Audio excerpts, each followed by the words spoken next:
ఓం నమ శివాయ. శివుని యొక్క ఈ అష్టకాన్ని విన్నవారికి అపమృత్యు భయం పోతుంది. ఈ అష్టకాన్ని నిత్యం పఠించిన వారికి కష్టాలనేవి దరిచేరవు మరియు శత్రునాశనం జరుగుతుంది. శివుని యొక్క ఈ అష్టకాన్ని సాయం సంధ్యా వేళల్లో, సోమవారం, మహాశివరాత్రి పర్వదినాల్లో చదవడం వల్ల చాలా ఉత్తమ ఫలితాలు ఇస్తుంది. ఈ అష్టకాన్ని నిత్యం పఠించడం వల్ల ఆరోగ్యం, ఐశ్వర్యం, ధనాభివృద్ధి కలుగుతుంది. ఏ కార్యం తలపెట్టినా శివానుగ్రహం వల్ల విజయవంతమవుతుంది.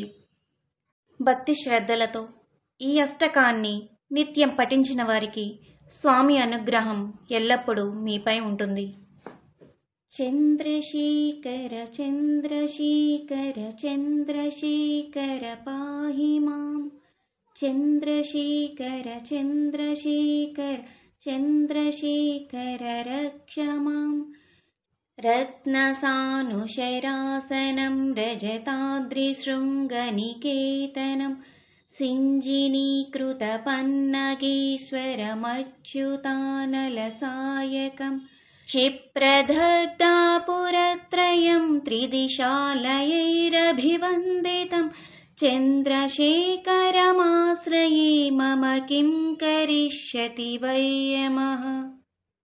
పంచపాదపపుష్పగంధపదాంబుజద్వయశోభితం ఫాలలోచనజాతపావకదగ్ధమన్మథవిగ్రహం భస్మదిగ్ధాకళేభరం భవనాశనం భవమవ్యయం చంద్రశేఖరమాశ్రయే మమ కిం కరిష్యతి వై యమః.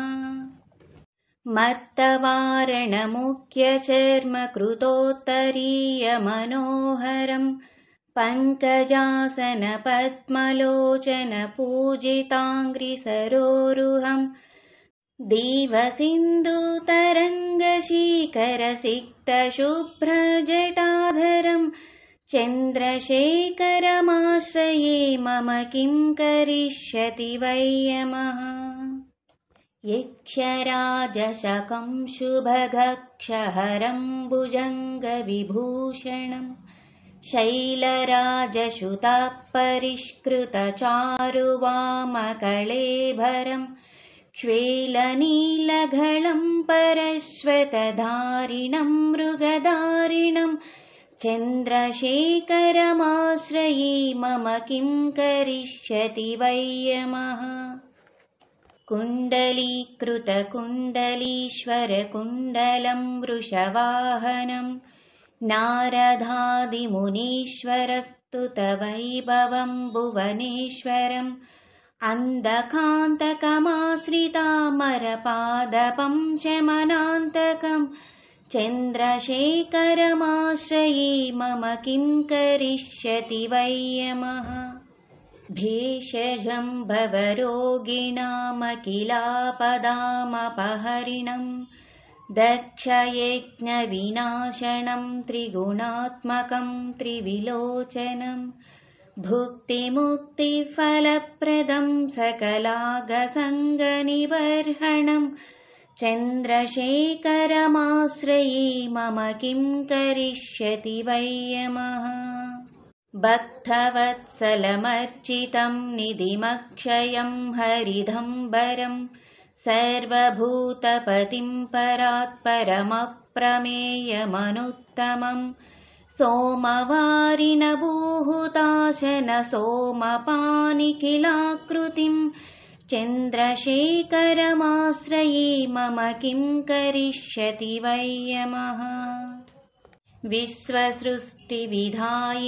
పునరేవ పాలనతత్పరం సంహరంతమపి ప్రపంచమశేషలోకనివాసినం క్రీడయంతమహర్నిశం గణనాథయూతసమన్వితం చంద్రశేఖరమాశ్రయే మమ కిం కరిష్యతి వై యమః.